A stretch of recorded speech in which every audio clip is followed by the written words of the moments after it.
The story begins with a young boy playing in the forest. He notices a bright golden light and goes to investigate. From the light, a girl and an old man emerge. The girl asks the boy for his name, and he introduces himself as Satou. She introduces herself as Hime Nanoka and requests that Satou keep what he saw a secret.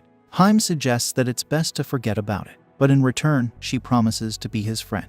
Satou feels a strong urge to protect her and decides to keep that thought with him forever. 10 years pass, and Hime wakes up Satou. She has prepared breakfast for him, and Satou is impressed by the luxurious meal. Hime mentions that it's the start of summer break, and she woke up early without realizing it. Satou recalls that Hime Nanoka is his childhood friend, and she moved into the house next door a decade ago. She lives with her grandfather since she doesn't have parents. Satou notices that Hime has changed a lot since starting high school, particularly her physical appearance, and he playfully teases her about it. Hime explains that deliberately keeping a low profile would only draw more attention to her unique hair, and she believes that, as a princess, it's essential for her to be strong. Satou recalls that Hime has been referring to herself as a princess since childhood, and she playfully gets close to him, making him feel embarrassed. However, all she does is pick a grain of rice from around his mouth and eat it, easing his embarrassment.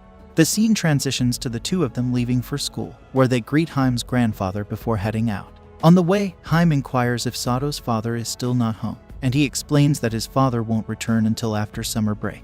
Hime expresses sympathy, but Satou assures her that he's used to it. Satou also notices the rings on Hime's neck, which remind him of the promise they made as children. In their childhood, Hime had told him that these rings were meant for the man she would marry someday, and she asked Satou to marry her when they grew up. However, now she playfully tells him she won't give them to him because they're important to her. Satou thinks to himself that childhood promises shouldn't be taken seriously, and the scene shifts to their arrival at school. Hime proudly shows off her test scores to her friends, who praise her for her intelligence. Hime mentions that, as a princess, it's her duty to be smart, prompting her friends to wonder which country's princess she represents. Meanwhile, Satou talks with some of his friends, and one of them comments on how great it must be to have a girlfriend, noting that Satou comes to school with Hime every day. Satou explains that they walk together because she lives next door. As he's chatting with his friends, Satou receives a message from Hime inviting him to the summer festival. She instructs him to meet her in front of the shrine at 6 in the evening. Satou is curious why she's sending him a message, but he believes it's okay to be hopeful. Later, Satou meets Hime at a shrine and is surprised by her yukata outfit. Hime playfully asks if he's captivated by her appearance, and Satou admits he is, which makes Hime blush. They both enjoy the festival together. Hime expresses her excitement for festivals and recalls a childhood memory of getting lost in one. Satou had held her hand to keep them from getting separated, and Hime thought he was cool back then. Satou wonders if he's still cool now, and Hime playfully says she doesn't know, suggesting they get some food. Hime buys Choco banana, and at a shooting stall, she asks Satou to win a stuffed toy for her. Satou hesitates, worried about their relationship, but he also doesn't want things to stay the same. He wins the toy for her, and they watch fireworks at the shrine. Satou tries to confess his feelings during the fireworks, but he's interrupted, and Hime mentions that the fireworks are beautiful. She expresses her gratitude for watching them together. Suddenly, she reveals a secret. She's decided to move. Satou is surprised and asks when she's leaving. She tells him she's leaving for her grandfather's hometown the next day. They return to their apartment building, and Hime thanks Satou for the wonderful night watching the fireworks. Satou asks if she really has to leave, but Hime ignores him, saying he gave her a memorable night. In bed, Satou wonders where Hime is going, realizing he thought he knew everything about her but actually knew nothing. Satou notices a golden light coming from the mountains, reminding him of the day he first met Hime. He goes to the source and finds Hime there. He asks her not to go, and Hime is surprised that Satou remembers their first meeting. She admits she lied about moving away and is leaving for a different world. She reveals she's going to get married as she's a princess. She bids farewell to Satou, who decides he won't just watch her leave. He steps into the golden light, waking up in a palace where he witnesses Hime marrying a prince. Wedding attendees are surprised to see Satou, and the priest asks Hime to perform the sacred kiss. Satou calls out to Hime, and the prince questions who he is. A monster then enters the palace, known as an abyssal creature. Hime's grandfather, Alabaster, tries to fight it but is distracted by seeing Satou in this world, leading to the monster defeating him. Alabaster, Hime's grandfather, asks Hime to give the ring of light to the prince. Still, Hime notices that Satou is in danger and kisses him instead. She gives him her ring, and the prince believes Princess Crystal has made her decision. He hands Satou a sword, leaving Satou confused about what to do with it. The monster approaches him, and the sword and ring start to glow. Satou slashes the monster in one strike, then faints. When he wakes up in bed, he asks Hime where he is. Hime informs him they're in the royal couple's bedchamber, and she explains they shared the kiss of the oath. Satou wonders if this means Hime loves him. Hime reveals she was supposed to marry the prince, but knew nothing about him, so she chose Satou when she saw a familiar face. Satou can't believe this is why Hime chose him, and Hime apologizes for making him her hero. Later, maids discuss the Ring King, who came from another world and defeated an abyssal creature with a single strike. Later, Satou meets with some important people in the palace. They whisper about how the wedding was supposed to make the relationship between the Empire and the Kingdom of Light stronger. They worry that when the king finds out, he'll be very angry. The prince, however, explains that the man chosen by the Ring Princess is the Ring King, the savior of the world. Both he and Satou are just following their destiny to save the world, regardless of what the king thinks. People in the room gossip about how the second prince is very proud of himself. Alabaster, Hime's grandfather, clarifies that he brought the Ring King here because they wanted to meet him. He introduces Satou to the entire kingdom, and Satou feels nervous being in the spotlight. Alabaster asks Satou to say something, and Satou notices the cheering crowd. Alabaster tells Satou that everyone has been waiting for the Ring King, and he represents hope for their world. Encouraged by the support, Satou proclaims himself as the Ring King, someone who has come from another world to save them all, their hero. The scene shifts to Satou taking a bath, where he reflects on his earlier words. Unexpectedly, Hime joins him in the bath. She explains that they are officially married, and she asks Satou not to look at her. They bathe together, and Hime apologizes for causing trouble for Satou. She acknowledges that he was never meant to be a part of this situation, but Satou reassures her that he's willing to stay. Satou explains that the monster from yesterday was after her, and the ring she carried. Since he's the only one who can save her, he won't leave her side. Hime recalls how when she first started school, everyone avoided her because of her unusual hair color, but Satou was different. He came to her rescue, and she thanks him. Satou, with a mischievous glance, attempts to sneak a peek at Hime's chest, but she covers herself and says that royal family weddings are merely formality. She insists that she only made him her husband by accident, and he shouldn't feel responsible. Satou agrees but expresses his happiness at being chosen by Hime. She asks if he likes her a lot, and he confirms it, calling her his most important friend. They hear bells ringing outside and wonder what's happening. Rushing to the palace gate, they discover that soldiers are speculating about their activities in the bedroom. Hime clarifies that they haven't been intimate yet. The soldiers inform them that they are under attack by abyssal creature and that the monster Satou defeated earlier was likely a scout. They request Satou's assistance, despite his lack of combat experience. Hime interjects, expressing concern for Satou's safety. Alabaster reminds them that Satou must fight since he possesses the ring. They equip Satou with an axe and explain that the Ring of Light is a powerful weapon against the abyss, capable of banishing evil. Although Satou is unsure about the world's situation, he is determined to save Hime's life and agrees to help. Before Satou leaves, Hime kisses him and asks him to vanquish the evil creatures and save their world from turmoil.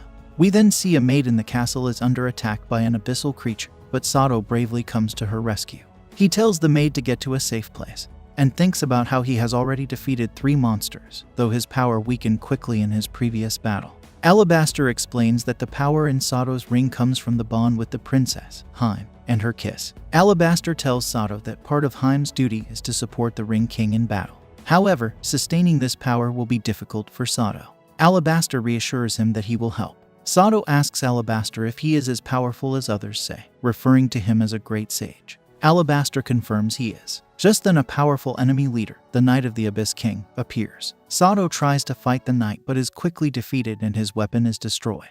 He's surprised to find he's still alive and wonders if the ring's power protected him. Alabaster tells Satou to run, and they head back into the castle, but 2 abyssal creatures chase them. Satou struggles to even get close to the knight, and Alabaster explains the knight is a fearsome monster with powerful magic. Satou wonders if they can fight the knight using the ring's power, but Alabaster tells him they need to focus on escaping and uses his magic to stop the creatures chasing them. As they try to escape again, they are blocked by the knight. Suddenly, the prince from earlier attacks the knight and tells them he has prepared a carriage for their escape. Satou is concerned about Hime being left in the castle, but the prince reassures him. They escape in the carriage, where Hime is relieved to see Satou safe.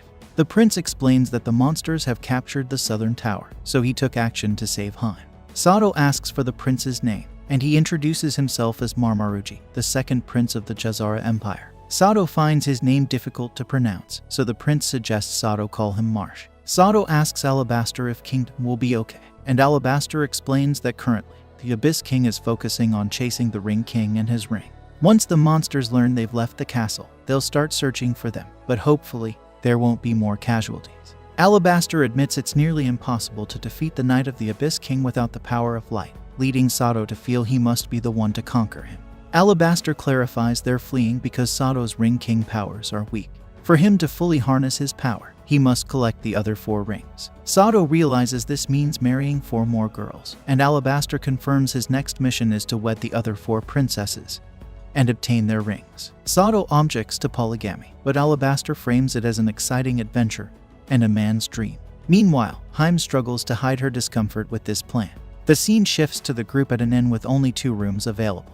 Alabaster suggests he should stay with the princess for her safety, but Hime disagrees. The prince suggests she shares a room with her husband, Satou. Later, during a meeting, Alabaster briefs Satou on the true role of the Ring King. Long ago, the Abyss King aimed to dominate the world with dark power, unleashing countless monsters and causing nations to fall. The Ring King, wielding rings of light, fire, water, wind, and earth, sealed the Abyss King away after a prolonged battle. The rings, infused with his magical power, were given to his 5 wives and returned to their countries. These rings, passed down through generations, symbolize the bond between the princesses and the Ring King. Now, with the Abyss King's resurrection and his quest for power, it falls upon the Ring King to seal him away again.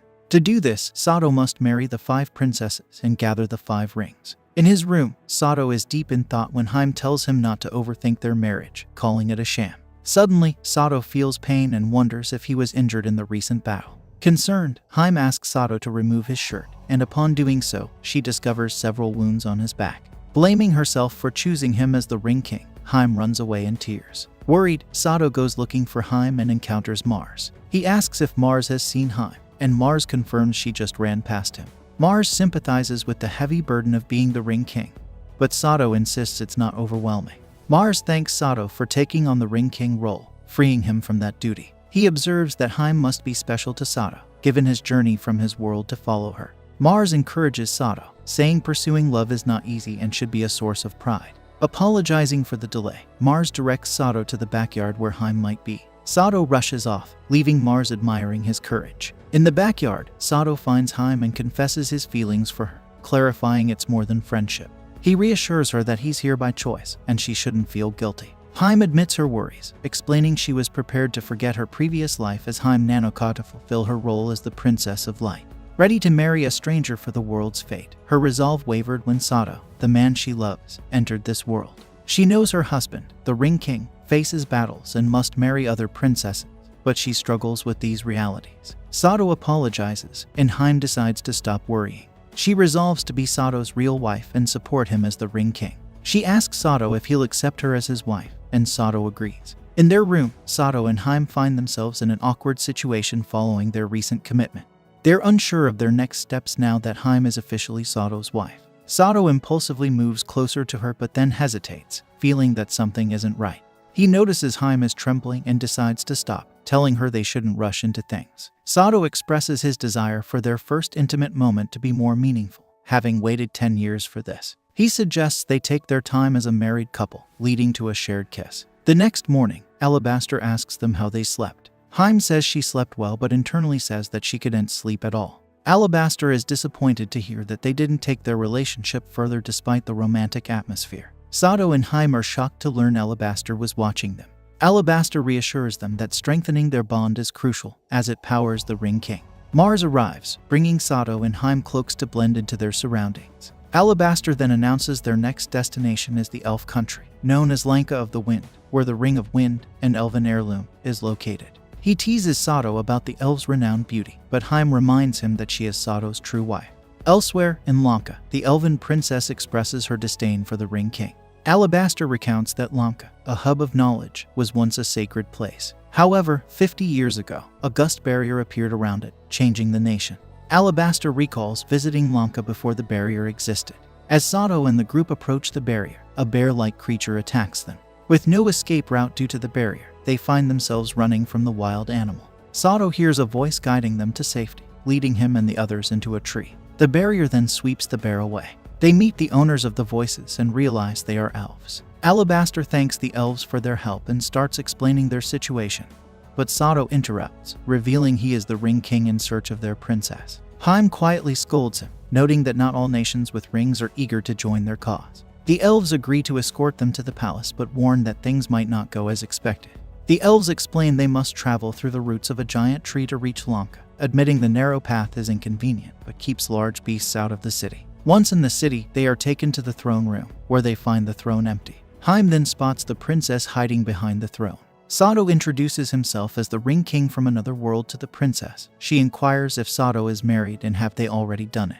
Hime is shocked by the princess's blunt question, but the princess clarifies she's referring to a kiss. Satou confirms he has kissed, prompting Hime to assert that Satou already possesses the Ring of Light. She urges the elven princess to follow tradition and grants Satou her ring to help defeat the Abyss King. The elven princess, finding the idea of kissing too gross, runs away, leaving Satou surprised by her reaction. Prince Jade Ronk arrives and comments on his sister's reclusive nature, hinting at the difficulty of obtaining a ring from her. When Satou identifies himself as the rumored new Ring King, Jade summons his guards, who then detain Satou, while assuring that his companions will be treated well. Jade explains his actions by emphasizing his sister Nephrite's delicate sensibilities, defending her as innocent and kind, despite her shy and childlike behavior. Jade reveals his overprotectiveness, explaining that Nephrite has never left the royal palace and is unaccustomed to strangers. Despite being 54 years old, Jade considers her too young for marriage and sees it as his duty to protect and care for her.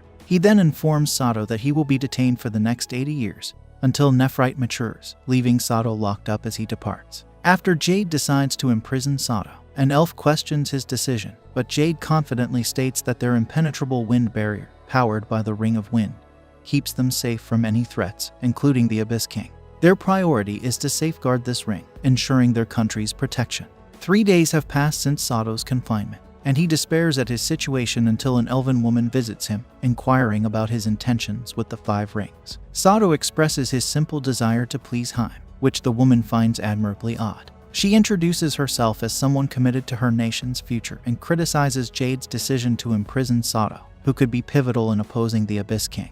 Contrary to preserving the barrier for protection, she views it as a restraint on their people. She leads Satou through a secret passage to where the Ring of Wind is kept, revealing it placed in the hands of statues, which Satou assumes to represent the princess's parents. However, their visit is interrupted by Princess Nephrite, who prays to the statues, expressing her determination not to be taken away, and to uphold her mother's wishes to protect their peace. The elven woman explains to Satou that the statues are not mere representations, but the petrified forms of the former elven king and queen. They've become stone guardians, their lives sacrificed to maintain the barrier through the ring's power. Satou is shocked to learn the true guardians of the ring are Nephrite's petrified parents, symbolizing the heavy burden and legacy of protection that the royal family bears. Nephrite overhears a noise, and, suspecting someone's presence, asks them to reveal themselves. Satou, trying to avoid detection, steps out, causing Nephrite to scream and faint. Satou catches her to prevent her from hitting the ground. A soldier, alerted by the scream, rushes to investigate, but Satou and the woman quickly depart with the unconscious princess. As they escape, Satou inquires about their destination. The woman, revealing herself as an elder familiar with the palace, assures him of her knowledge of the area. Meanwhile, Jade discovers Nephrite is missing and begins a frantic search throughout the palace. Satou reflects on the elder's words about Nephrite's resilience despite her sheltered life. The elder entrusts Satou with the mission to obtain Nephrite's ring before leaving them alone. When Nephrite regains consciousness, she's startled to find herself with Satou, who reassures her of his harmless intentions, but she reacts with hostility. Jade learns of Satou's escape and suspects him of abducting Nephrite. The elder confirms Jade's suspicion and suggests that Satou and Nephrite have eloped, a notion that baffles Jade given Nephrite's timid nature. The elder challenges Jade to accept the reality that Nephrite might no longer express love for him, causing Jade to panic. She emphasizes that Nephrite's destiny is to inherit the Ring of Wind, criticizing Jade's overprotectiveness as contrary to Nephrite's interest.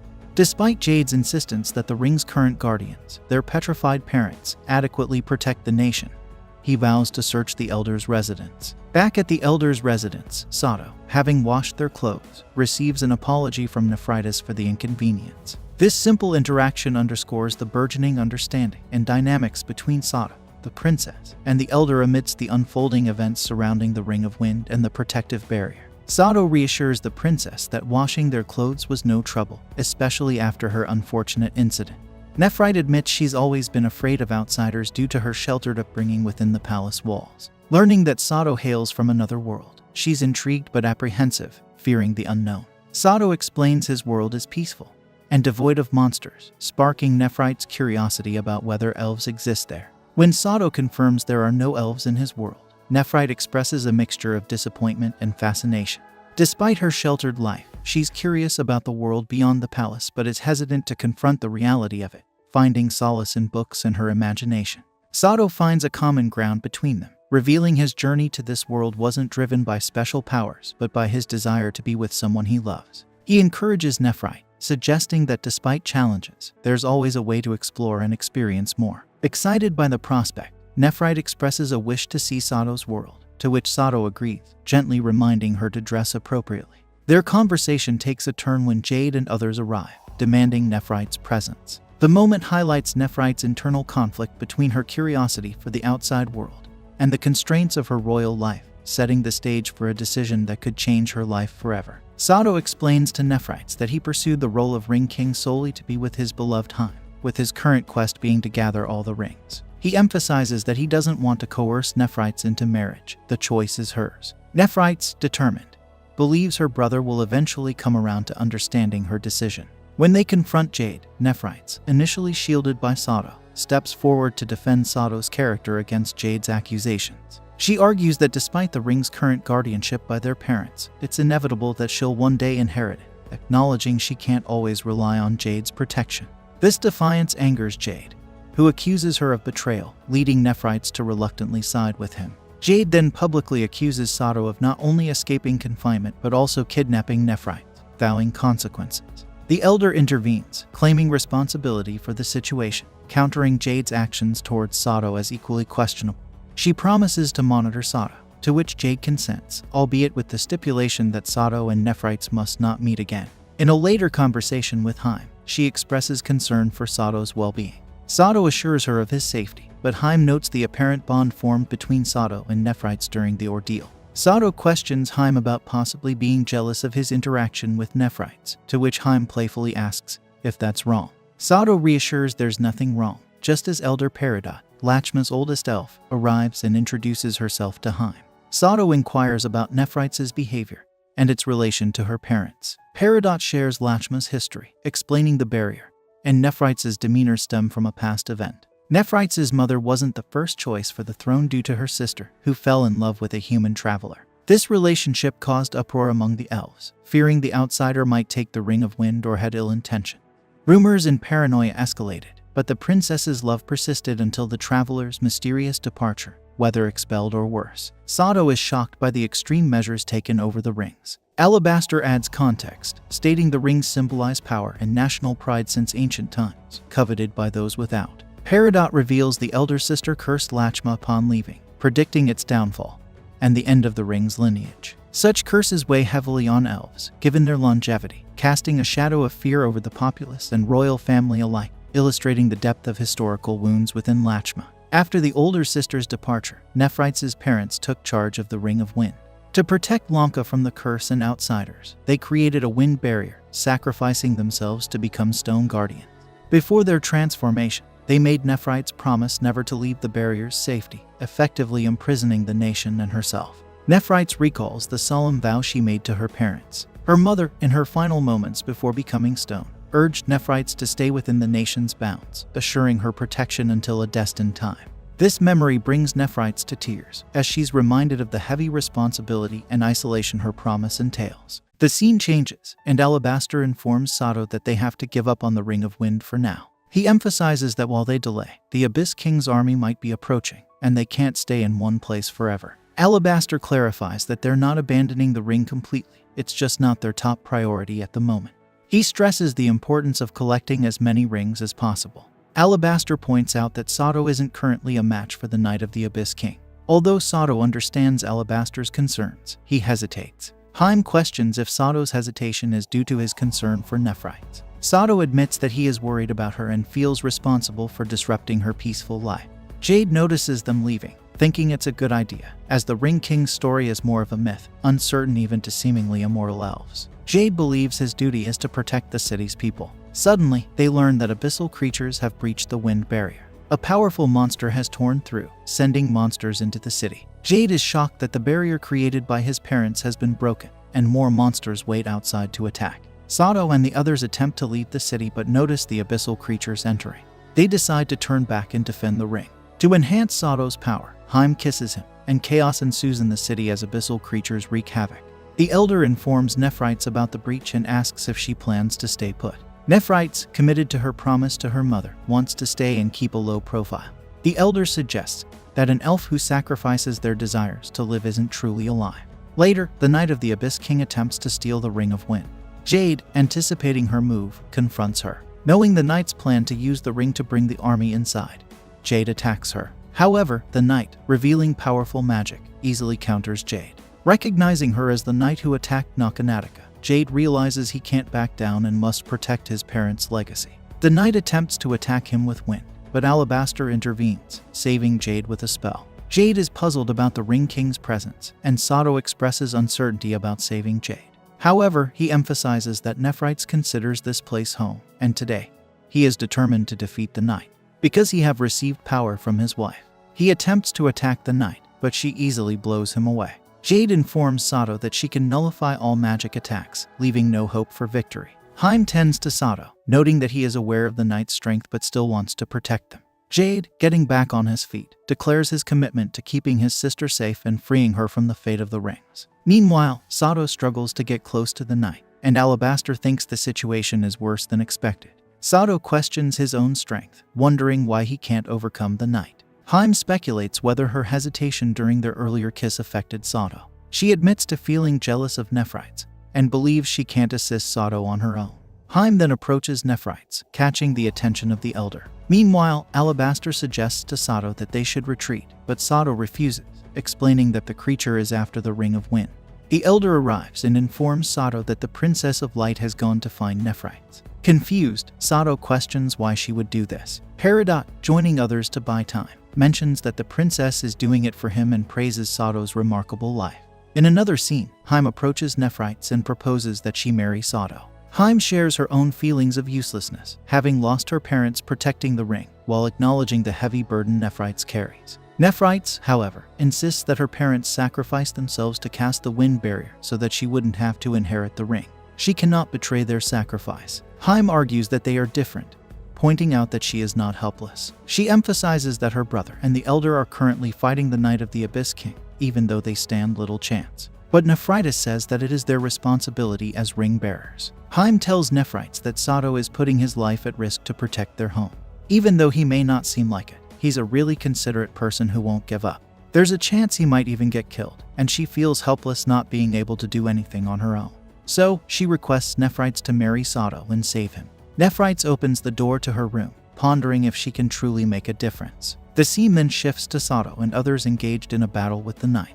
Hime and Nephrites join the fight with a hammer. Jade questions Nephrites' presence, and she replies that he can scold her later. The two princesses break statues of the Elven King and Queen, deactivating the barriers around Lamka. Nephrites hands the Ring of Wind to Satou, kisses him. Satou looked at the ring and Jade worries about an incoming horde of abyssal creatures without the barrier. However, Nephrites calms him, and Satou, using the power of the rings, emits a light that eliminates all monsters in Lamka. While this weakens the Knight of the Abyss King, Satou attempts to attack the Knight, who counters using the power of the Ring of Wind, destroying her mask. Satou faints. He wakes up later, finding Nephrites and Hime with him. The elder arrives, expressing joy at Satou's recovery and acknowledging the display of the ring's powers. An elven woman, identified as Sumeragdi, thanks Satou for saving Lamka from the Abyss King's army. Satou learns that Sumeragdi is the elder sister of the late Queen of Lamka, who once left the country after losing her lover to the ring. Curious about her return, Satou discovers that the elder reveals herself as the one behind the Abyss Knight's mask. She presents a black ring of wind, explaining that it had controlled her mind but is now useless. Sumeragdi reveals that she cursed her ill fate with the ring and the harsh reality, allowing the Abyss King to exploit her impure thoughts. The Abyss King tempted her to free her from suffering, urging her to choose the black ring. Satou is shocked by the extreme influence of the Abyss King. The elder explains that after the battle with the Ring King, the Abyss King lost its physical form. and its soul got sealed far away in the north at a place called Varna. That's the extent of their knowledge. Alabaster adds that even without a physical form, the Abyss King's minions continue to attack humans relentlessly. With the ability to create black rings for its knights, the threat remains significant. Realizing the urgency, Satou feels the need to collect all the rings quickly. Trying to stand, he realizes he's too weak from using too much power from the rings. The elder points out that using so much of the ring's power would usually be fatal, but his connection with the princesses protected him. She suggests expressing gratitude, and Satou recalls that he's now married to Nephrites. Nephrites, aware of a healing spring in the palace, offers to take Satou there for his recovery. The scene then shifts to Satou, the princess, and the healing spring, where Satou wonders why they're all bathing together. Nephrites acknowledges that she knows about Satou and expresses her desire for guidance from Hime, as Hime became Satou's wife first. Hime, in turn, proudly declares her love for Satou, boasting about the numerous times they've kissed and implying they engage in nightly couple activities. The elder arrives and requests a demonstration of how they've nurtured their love. She shares that, despite her own experiences with humans from this world, the techniques might differ. Viewing it as a perfect opportunity to observe, Hime agrees to showcase their relationship. However, Satou intervenes, not allowing the atmosphere of the place to influence them. The scene shifts to Sumeragi asking the Great Sage about the human she met 50 years ago and whether he was killed. The Great Sage reveals a pendant, a gift from that human. He explains that he's known the human for ages, and the human, wishing for Sumeraga's happiness, now lives peacefully in a distant land. He expresses gladness in conveying these thoughts to her and hands her the pendant. Subsequently, Nephrites bids farewell to her parents at their graves, reassuring them that she's okay now, having found a purpose. Jade approaches and inquires if she's leaving, to which Nephrites confirms. Jade notices that Nephrites has become stronger, and Nephrites decides to join Satou and the others. Satou questions her choice, and she assures him that as a ring princess, it's her duty to assist the Ring King. She also expresses her desire to explore the outside world, as Satou had promised to take her to his world someday. Curious, Hime asks when Satou made such a promise, and the group continues on their journey. The scene shifts to Sumeragdi asking Peridot about the potential happiness of the Ring Princess. It's revealed that Peridot is one of the earliest Ring Princesses. She mentions that all the Ring Princesses she has met so far have never had a happy ending, including the first princess. The new Ring King shows a bit of bashfulness, and this aspect of his personality might lead to positive changes. Sumeragdi overhears people talking about the Ring King's group and discovers that the Great Sage is named Alabaster. Recognizing the name as that of her lover, she learns that Alabaster was the human she had once fallen in love with.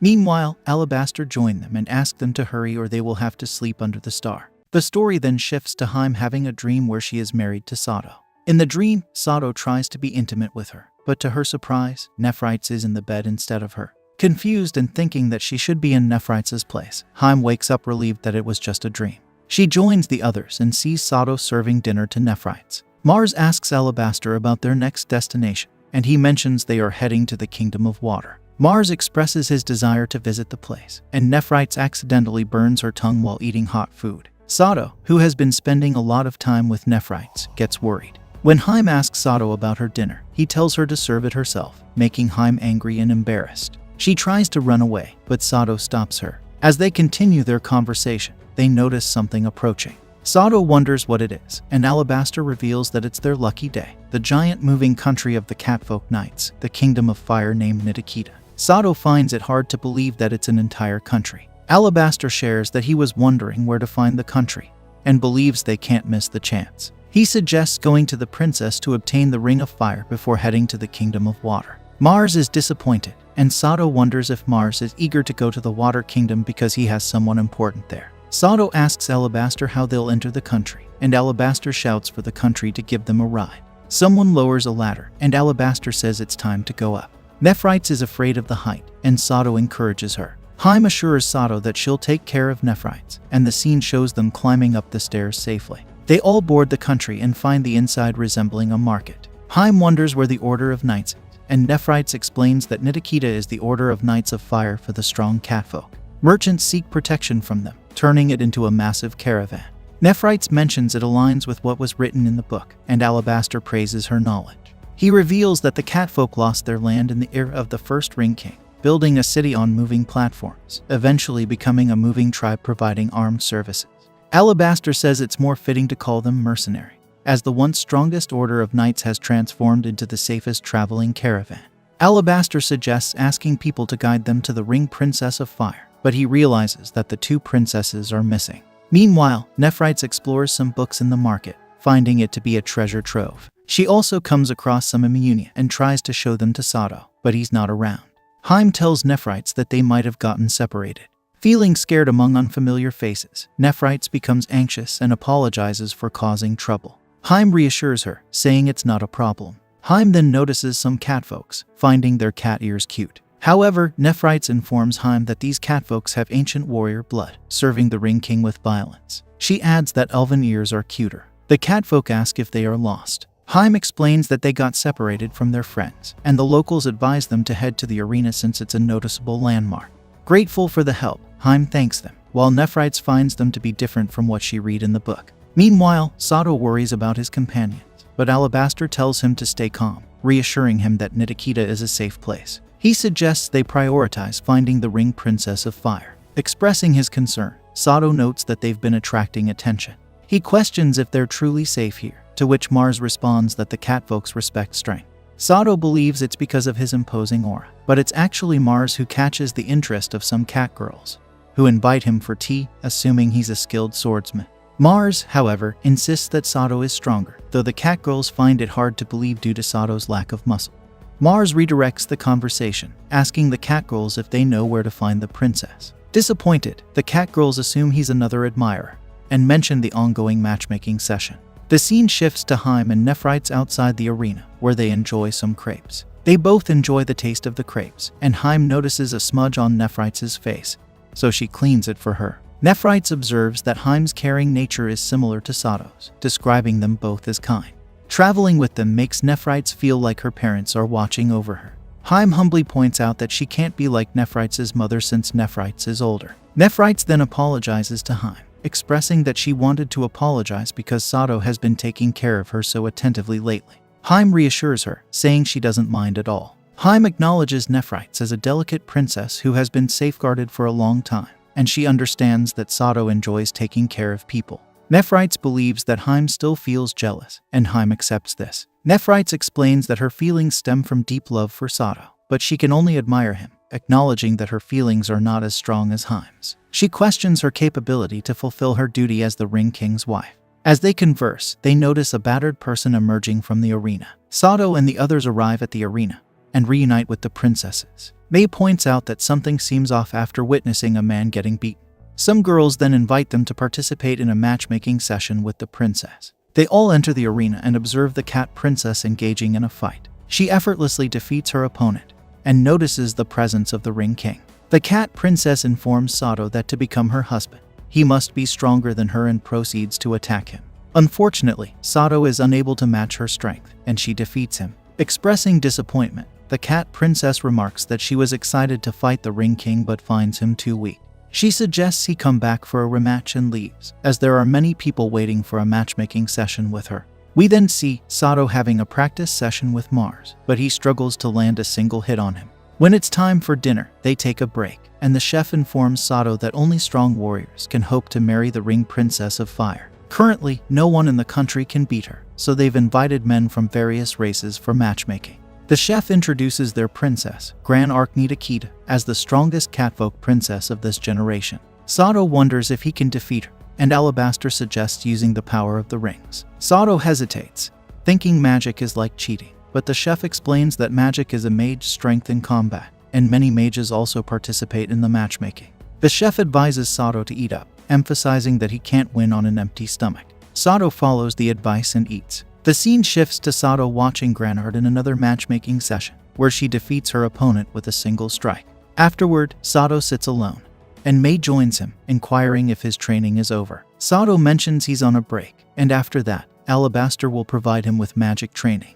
May invites Satou to lie down on her lap, considering it a reward for his hard work. She asks if he feels better, and Satou expresses that he feels great and is ready to face any challenge with her encouragement. Nephrites notices this and hides. Later, Hime reassures Satou that it's alright for him to feel weak, but Satou disagrees, saying he can't afford to be weak. Hime reminds Satou of his task to marry 5 princesses and collect their rings, suggesting he can use the power of the rings to fight. She explains that the strength of the rings depends on their connections and assures him she'll fulfill her duty. Hime advises Satou not to push himself too hard to be stronger, but Satou believes that would render him useless. Hime jokingly suggests he maintain his slightly useless appearance. Afterward, Alabaster arrives for Satou's training. Following the training, Satou joins Mars for a bath, where Mars praises Satou's performance. Satou expresses surprise at Mars's martial arts skills, as he didn't expect Mars to enjoy fighting. Mars explains that as a royal family member, he must excel in both combat and academia, noting that his father and brother are even more impressive fighters. Satou asks Mars if he thinks he could defeat Granard with the power of the rings. Mars admits he would likely lose in a sword fight against her. A girl offers to scrub their backs, and Satou accepts, but instead, a muscular guy scrubs Satou's back. Later, Granard arrives, suggesting Satou's fatigue must be alleviated by now. She asks Satou to scrub her back, despite his hesitation as a man. Granark insists it doesn't matter, asserting that since Satou lost to her in a fight, it's only fair for him to do something for her. Satou then proceeds to scrub Granark's back and notices the presence of strong muscles underneath her smooth skin. Granark expresses her dissatisfaction with the day's matchmaking, describing the men who challenged her as dull and overly eager to prove themselves. She feels tired of it all until Satou arrives. Granark explains that as the Ring Princess, it's her duty to follow the Ring King, and she offers to assist Satou. She suggests they stage a match where he wins, but it must appear believable. She acknowledges his worthiness to wear the rings and agrees to cooperate. However, Satou rejects her offer, stating he doesn't need her pity. He declares he'll fight with all his strength, and Granark encourages him to do his best before leaving. The scene transitions to Satou training with his sword, determined not to accept this humiliation, as he promised Hime he would get stronger. The next morning, Satou wakes up and sees Nephrites in his bed. He asks when she arrived, and she says she's been there all along. Nephrites checks how he's feeling and mentions that the ring can heal his injuries. She reminds him of his hard training to beat Granard. Satou feels he might still lose, but Nephrites encourages him to use the ring's power to win. She explains that though being recognized by the princess is good, his mission as the Ring King is to collect all 5 rings, even if it means using any means necessary. Satou agrees. Nephrites adds that it's the Ring Princess's duty to support the Ring King. She advises Satou to follow his heart and do what's needed. Satou agrees and goes to train. Nephrites feels disappointed with her limited help, and the scene changes to Satou training with Mars. He surprises Mars with an attack, showing improvement. Satou wonders if he can win at least once out of 10 tries against Granard, but Mars says it's unlikely. He explains that Granard won't use obvious attacks like Satou did and advises him to counter her moves and use his ring's power. Satou continues training while Hime watches. Later, Hime overhears catfolks discussing how Satou touched Granard. She asks for details and learns the truth. In bed, she thinks Satou was only scrubbing Granard, but it doesn't change the fact he touched her. She imagines herself in Satou's place and feels embarrassed. The scene changes to Satou having a rematch with Granard, and people hearing about it gather at the arena to watch. Before the match, Satou meets a knight who was defeated by Granard. Then, he faces Granard in the arena. Hime, not cheering for Satou, is asked by Alabaster why she isn't cheering. Alabaster mentions Satou's efforts to earn Granard's recognition, but Hime believes it's Satou's duty to collect the rings. Meanwhile, the defeated knight finds a ring and hears a voice telling him to pick it up for power. He takes it and interrupts Granard in Satou's match by attacking Satou. Granard intervenes, and the knight summons abyssal creatures, causing chaos. Armed catfolks arrive and fight the creatures, stating they've trained to combat them. Granard orders her subordinates to isolate the area and contain the monsters while evacuating people. Granard battles the knight, whose flames melt her blade. Satou tries to attack the knight using wing magic, but fails, getting thrown back by the knight's power. Granard tells Satou to step back and let her handle things. Satou questions how she plans to deal with the situation when her sword can't touch the opponent. Granard refuses to give up, explaining that her people are descendants of warriors who fought alongside the Ring King. She believes it's their duty to fight alongside him, even if he's unreliable. Satou disagrees with this, admitting he hasn't mastered the ring's magic but can still distract the opponent and disperse its flames. Granard acknowledges the risk but agrees to let him help. Using the rings as bait, Satou distracts the opponent, who tries to attack him. Satou uses wind magic to disperse its flames while Granard attacks, then hands her sword to Satou to finish the opponent. Using the power of the Ring of Light, Satou cuts through the opponent's mask, revealing it was controlled by a black ring. The catfolks inform Granard they've dealt with the abyssal creatures, impressing Satou with their strength. Granard admits she may have underestimated Satou, recognizing his qualities of a king despite his lack of physical strength. She acknowledges his worth and asks him to marry her. Hime doesn't approve, but she understands because Satou has been working hard for this. Satou tells Granard he won't ask for her recognition. He'll make her recognize him by challenging her to another fight. They face off again, and Granard attacks, catching Satou off guard and landing a hit. Despite this, Satou refuses to give up. Hime wonders why Satou is still fighting when Granard agreed to give him the ring. Nephrites asks Hime why she's not cheering for him, but Hime explains that Satou is fighting for her sake. Granard urges Satou to use his rings, suspecting he's holding back. Satou explains that the power from the rings belongs to Hime and Nephrites, not him. Even if he wins using them, he'd feel like a loser in front of the girl he loves. He wants to be a better man for his beloved wife, which Hime finds foolish. She then promises Satou that she will let him clap her if he wins, which motivates him, though Hime feels embarrassed afterward. Satou hears a voice from the rings calling him amusing. It promises to help him predict Granard's next move if he focuses on it.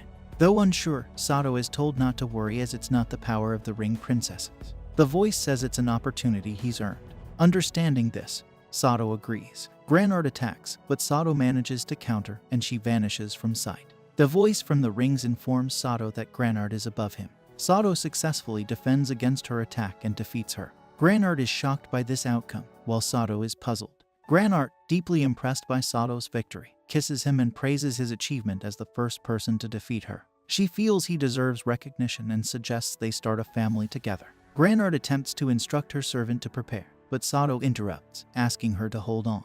Granard wonders if he's dissatisfied with her appearance. Satou reassures her it's not about that and reminds her of his promise to Hime. The scene shifts to Hime and Satou in their bedroom. Satou initiates intimacy, but he falls asleep. Hime, realizing he's tired from using the ring's power, finds him admirable and kisses his forehead, thinking he looked impressive earlier. The next morning, Satou wakes up and realizes he's naked in bed with Hime. Hime comments on Satou's energetic behavior the previous night, but Satou can't recall anything. Then, they notice Nephrites also on the bed. Nephrites reassures them that nothing happened last night. She explains she stayed awake, waiting for her turn next. Granard mentions that after Nephrites, it will be her turn with Satou. Suddenly, a cat girl informs Granard that it's time for something important. Granard announces to everyone that they're holding a wedding banquet. This means a big celebration where people gather to celebrate a marriage. A girl who looks like a cat tells Granard it's time for a big party called the wedding banquet. Satou and his wives go to the party with other people. Granard stands up and talks to everyone there. She says that Satou, the Ring King, is back. She invites everyone to join them again as warriors, just like before. The people in Nitakita, where Granard is from, are happy. They're glad their princess found a good man. Granard is happy too. She tells Satou how glad she is that he wanted to earn her respect. This shows that Satou cares about what she thinks and wants to prove himself to her. Granard feels appreciated and valued by Satou. Satou tries to explain the strange voice to Hime, but she interrupts, saying she knows he didn't just guess her moves. She believes his victory is because of his determination, which is all she wants. This makes Satou blush and makes Hime feel jealous. Hime gets angry and drinks a whole glass of wine quickly, making her feel a bit tipsy. Satou takes her to a room to rest. Hime asks him to stop worrying her, and Satou assures her he's really happy right now. He appreciates her support and wants to continue their relationship but prefers to do so in their own world. He finds this world too strange and wants things to be normal again. The next day, Satou's group is in the Kingdom of Water. Satou finds the place very busy even though it's at the edge of the world. Alabaster tells Satou that although the Kingdom of Water is on the border, it's the busiest city. Satou then wonders about Mars's whereabouts. Alabaster explains that Mars had something to do, so he went ahead. Satou thinks Mars always wanted to come here and wonders why. A girl arrives at the port and asks Satou if he is the Ring King. Satou confirms, and she reveals herself as a big fan, giving him flowers and kissing him. Other princesses are surprised, and the girl, Saphir Masa, introduces herself as the Ring Princess of Water. She declares Satou her husband and thanks him for his journey's aid. Saphir tells Satou that since she made him her husband, he'll be the country's king responsible for bringing stability. Satou asks her about the country's situation. Saphir warns that if things continue like this, the country will be destroyed. Some soldiers arrive and ask Saphir to return to the palace. She wonders if it'll be an issue for the Ring King to join her since she made him her husband. The soldier leader understands, and they all head to the palace by carriage. On the way, they see a waterfall called Lai Amasa, a famous landmark. Nephrite explains that beyond it lies the Old Kingdom of Earth, also known as the Dark Kingdom, where the Abyss King resides. Saphir points out the presence of the Empire's soldiers everywhere, indicating that Masa no longer has its own army. Satou recalls that the Empire belongs to Mars, and Saphir explains that the Jasara Empire is the largest country known, collaborating with others to expand its territory. Satou discovers that the soldier leader from earlier is Sludor Jasaras, the first prince of Jasara. He's a powerful general following the Emperor's commands, having conquered many lands. Alabaster explains they escaped because they're one of the Ring Kingdoms. Satou questions if the Empire is truly the antagonist, to which Saphir agrees, citing their invasion under false pretenses of protecting them from abyssal creatures. Granhard acknowledges differing opinions, but asserts they're united against the Abyss King's return. Impressed by Granhardt's insight, Satou remarks on his knowledge. They reach the palace to find it under monster attack. Satou effortlessly defeats one of the monsters using his ring's power, surprising Sludor. This makes him reconsider the legends, realizing they might hold some truth. The scene shifts to the king meeting the Ring King, where Saphir reveals that her father wanted to keep her there, preventing her from handing over the ring. She claims to have thwarted his plan, confusing a woman beside the king. Sludor warns against acting alone with monsters approaching. The king notes that, as predicted by the woman, the Ring King now possesses the ring, bringing greater calamity. He wonders why Satou came and starts coughing. The woman advises him to rest and escorts him away. Satou asks Saphir if the woman is her mother, but Saphir explains she's just a hired seer. Her father became dependent on her, leading to his current state. Later, Saphir meets her twin sister, Saphira, who questions her marriage to Satou, whom she considers mediocre. Saphira wonders if Saphir did it for her sake instead of their agreement to decide the Ring Princess together. Granhard informs Saphira that Satou defeated her in a fight, although Satou isn't the most dependable in combat. Nephrites declines to comment on Satou's appearance, unsure about human standards, while Satou believes they should support him. Hime admires Satou's bravery, but Saphira remains indifferent. Saphira reassures Hime that she doesn't have to marry the Ring King anymore. Mars interjects, acknowledging that his words may seem like excuses, but he hasn't forgotten his promise to Saphira. Saphira, tired of Mars's words, walks away. Mars follows her, leaving Satou puzzled. Saphira reveals to Satou that Mars was once her lover, not surprised that Mars hadn't shared this with them. She promises to explain further. In the past, the Jasara Empire sought more than just land conquest. They attempted to strengthen ties with Masa, the Water Kingdom, realizing they couldn't take it by force. Prince Marmarugius was sent to Masa to learn from its rich history and improve relations between the two nations. Mars and Saphira became very close siblings, and they developed romantic feelings for each other. However, Mars had a secret mission to provide confidential information about Masa to the Empire, but he never finished it. Before leaving Masa, he promised Saphira he would return for her, but the Empire punishes those who fail missions. Months later, Saphira received a letter from Mars, informing her that he was ordered by his father to become the Ring King, allowing him to marry her. Although the marriage was for fulfilling the Ring King's duty, Saphira was happy to marry Mars. However, Mars abandoned his quest to become the Ring King, allowing a stranger to take the ring, breaking his promise to Saphira. In a conversation with Mars, he assures Saphira his love remains unchanged. Saphira questions why he didn't become the Ring King, and Mars admits he didn't feel worthy of the role. Saphira expresses her confusion about Mars's actions and runs away. She recalls how the seer appeared later, initially doubted by everyone until her predictions began coming true. Her father hoped the seer's forecasts could help defend against monsters, leading to his current state. Satou wonders if the seer was sent by the Empire. Saphir believes there's a connection and wants to expose the seer's true intentions. The scene shifts to the seer meeting with men, blaming Saphir for ruining her plan. She instructs them to kill the Ring King and take his rings in the name of the Great King's glory. The men attempt to assassinate Satou at night, but Granhard intervenes, defeating them. She realizes Saphir was right about the attack and notices the assassins are human. They escape using a smoke bomb, leading Granhard to suspect the Empire's involvement. The following day, Satou learns about the assassin's presence. Another assassin makes an attempt on Satou's life, but Alabaster intervenes and saves him without Satou realizing. Later, Satou and the group are seen sunbathing. Granhard explains that dragonkins struggle to control their body temperature, becoming sluggish when it drops. Satou realizes this explains why Saphir sought warmth upon waking up. Granhard adds that when their temperature rises, they use water to cool down. Satou wonders why Granhard isn't joining the others in the water. Granhard declines, mentioning Satou's good physique and joking about making a baby with him. She contemplates doing so that night. Hime overhears and declares her intention to be the first to engage in such intimacy with Satou. Granhard claims her love for Satou surpasses Hime's, sparking an argument. Nephrite expresses her willingness to join the competition. Suddenly, Sapphire arrives, surprising everyone with her revealing swimsuit. She explains it's because of their presence, otherwise, she prefers being nude in her backyard. Sapphire suggests resolving the competition by having a swimming contest. Granart opposes the idea, leading Hime to deduce Granart's fear of water. Sapphire warns Satou that the seer hasn't abandoned her plan and advises him to remain vigilant even when seeming relaxed. Satou realizes they're staging this to expose the seer's true intentions, which Sapphire confirms. Meanwhile, one of the assassins eavesdrops on their conversation. Afterwards, Satou approaches Mars. Satou notices Mars appears troubled. Mars confides that he feels partially responsible for Masa's current state. He expresses a sense of failure. Satou questions why Mars allowed him to become the Ring King. Satou reveals that if he hadn't, he could have married Sephira. However, Mars admits that the weight of the Ring King's responsibilities was too much for him to bear. Satou tells Mars that if he has a valid reason to be the Ring King, he should just take the rings. Mars reflects on Hime's expression, which reminds him of Sephira. Knowing Hime's feelings for him, Mars didn't want to stand in their way. He blames himself for not pursuing what he wants vigorously enough, acknowledging that he didn't take necessary actions to claim what he desired. Despite his father calling him worthless, Mars understands Satou's sacrifices for Hime's sake, making him more deserving of being the Ring King.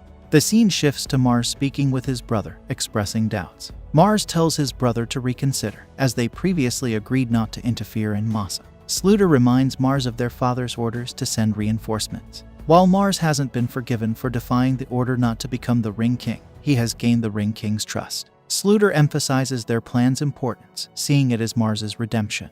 Mars feels obligated to meet their father's expectations, with the Jazara's empire being the only place he can return to. As Mars walks away, he encounters the seer. She urges him to seize the rings for himself, claiming it's the Emperor's command. She reveals that in 3 days, a monster army will attack Masa, suggesting Mars use the chaos to kill the Ring King. The seer tells Mars that it's time for him to make up for his mistakes. She says if he does this, his father will forgive him and he'll be able to win back the princess he loves. Mars asks if she's a spy, but she insists she's just a regular seer who can predict the future accurately. She reveals that the Ring King, someone from another world, doesn't belong in their world and that Mars is the rightful Ring King. She reassures Mars not to worry and questions if he plans to oppose the Emperor. She presents him with an ancient sword that can manipulate mana, urging him to use it to defeat the Ring King. Although hesitant, Mars eventually takes the sword after she does something to convince him. After giving Mars the sword, the seer hopes he'll bring the rings back home and then leaves. His scene shifts to Mars walking around the palace with the sword, recalling his father's disappointment when he couldn't handle a border country. His father emphasized that Mars needed to prove himself valuable, especially since he's his son, and suggested that becoming the Ring King would be a good opportunity to earn people's trust. Later, Mars looks upset and sees Sephira relaxing in the sun. She notices him watching and quickly leaves. Mars feels like he's lost everything and doesn't know what to do next. The crystal on his sword glows, making Mars realize he has only one option left. The scene changes to Sluder announcing plans to attack a monster army. He assigns Satou to guard the palace, explaining that Satou will be their last hope if things get really bad. He asks Satou to take care of the place. Satou understands and meets his wives outside. Hime kisses him and reminds him to be ready for battle. Granart also pledges her support and kisses him. Hime feels jealous, but Granart reminds her that they are both Satou's wives. Next, Nephrite also gives Satou a kiss, prompting Hine to suggest kissing him again. Nephrite disagrees, saying it wouldn't be fair, and Sapphire finds the idea ridiculous. Alabaster explains that their connection provides power to the Ring King, and they're simply sharing that power with Satou. Meanwhile, soldiers battle a large abyssal creature. One soldier reports to Sluder that everything is going according to the seer's predictions and victory seems likely. Another soldier informs Sluder of a giant monster near the palace. Sluder decides they don't need to send troops and they'll defend the palace instead. The scene shifts to Satou and the others noticing the monster's arrival, prompting the princesses to retreat inside. While Satou is distracted, Marge tries to attack him, but Alabaster warns Satou just in time, allowing him to dodge the attack. Mars declares that the Ring King needs to be killed. Alabaster holds the monster off while Satou confronts Mars. Satou asks Mars what's troubling him, and Mars explains that as the Prince of the Empire, his mission is to kill the Ring King and bring back the rings. Mars attacks Satou, who tries to reason with him while defending himself. Mars reveals he only befriended Satou to gain his trust for this exact moment, and insists that Satou must be defeated. Alabaster warns Satou that Mars isn't acting like himself and might be under someone's control. Satou wonders how to bring Mars back to his senses, but Alabaster doesn't have an answer. Satou feels frustrated, thinking Alabaster is useless in crucial moments, and realizes he can't defeat Mars with just his sword. He attempts to use magic, but Mars blocks it. Confused, Satou hears the voice from earlier. The voice informs Satou that Mars's sword can control mana's flow, expressing surprise that someone like Mars could wield such a weapon. It encourages Satou not to hesitate, saying that with the power of the ring, he can easily defeat Mars. Satou refuses, telling the voice from his rings to be quiet. The voice questions why Satou would hesitate to use his own power against an enemy, leaving Satou unsure of what to do. He worries that using his full power could kill Mars, but holding back won't help him win. Despite Mars being stronger, Satou has never been able to defeat him. He notices Mars hesitating. Elsewhere, Saphir tells Hime that Mars is fighting Satou because he wants to steal the rings. They watch from the balcony as Satou leaves himself vulnerable to Mars's attack. Mars lands a blow on Satou, who remarks that he knew Mars wouldn't actually kill him. He explains that Mars's kind-hearted nature wouldn't allow it, and Mars snaps out of it.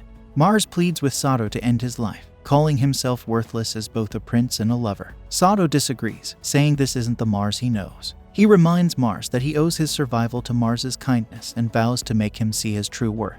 Satou insists that Mars is crucial to their journey as comrades of the legendary hero destined to save the world. Following the voice's advice, Satou destroys the crystal on Mars's sword hilt. Witnessing this, the seer expresses frustration, deeming everyone useless. Alabaster can no longer hold off the abyssal creature, which starts approaching the princesses.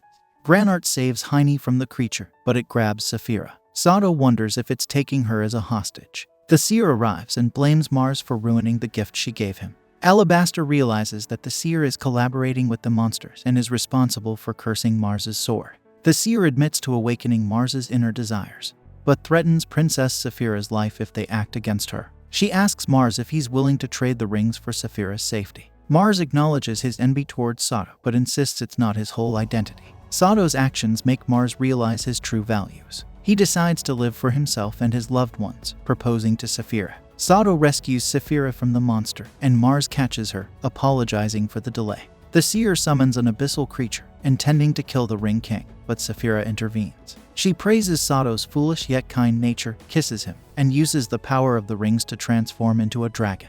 Saphira defeats the seer's monster, causing the seer to flee. Saphir reverts to her normal form, and Mars apologizes to Satou, and they reconcile with a handshake. Afterward, the king expresses gratitude to Satou and his group for rescuing Masa. He admits to being under the seer's spell but claims he hasn't missed anything important. He acknowledges the real power of the rings and declares Masa, as a ring kingdom, will fully support the Ring King. He also thanks the heroes from the Empire for defending Masa, and announces that the Water Kingdom will now defend itself. The king confesses his past stubbornness, believing he had to personally protect the kingdom, which led to its downfall to the villains. However, he pledges not to repeat the mistake, especially with such a powerful ally as the Empire. Sluder expresses agreement, promising swift aid if needed. Saphir is relieved to see her father return to normal. The king compliments Saphir for finding a good husband. Saphir modestly describes Satou as a mere magician, indicating her father's misjudgment of people. Mars then asks the king for Saphira's hand in marriage. The king admits that he hadn't paid attention to Saphira's feelings since Mars left until she helped him come to his senses.